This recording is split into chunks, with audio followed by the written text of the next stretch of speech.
مہر اور عمار دونوں بھائی بہن گرمیوں کی چھٹیاں گزارنے اپنی نانی کے گھر گئے۔ ان کی نانی کے گاؤں کے قریب ایک جنگل تھا۔ دونوں جب رات کو سو رہے تھے تو انہوں نے محسوس کیا کہ باہر کچھ آوازیں آ رہی ہیں۔ دونوں باہر گئے تو انہوں نے دیکھا کہ ایک درخت پر کوا بیٹھا تھا۔ ہرن اور لومڑی باتیں کر رہے تھے۔ سارے جانور ان دونوں کو دیکھنے لگے۔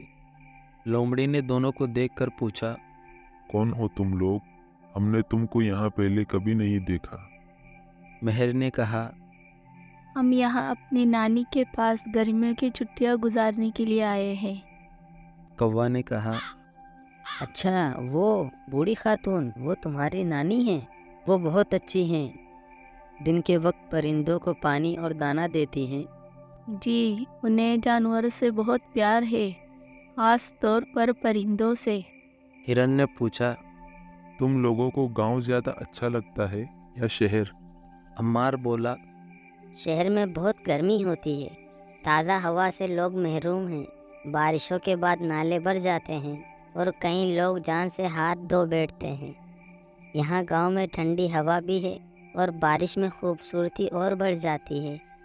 ہرن بولا، تو جب شہر میں اتنے مسائل ہیں تو تم لوگ شہر کیوں نہیں چھوڑ دیتے؟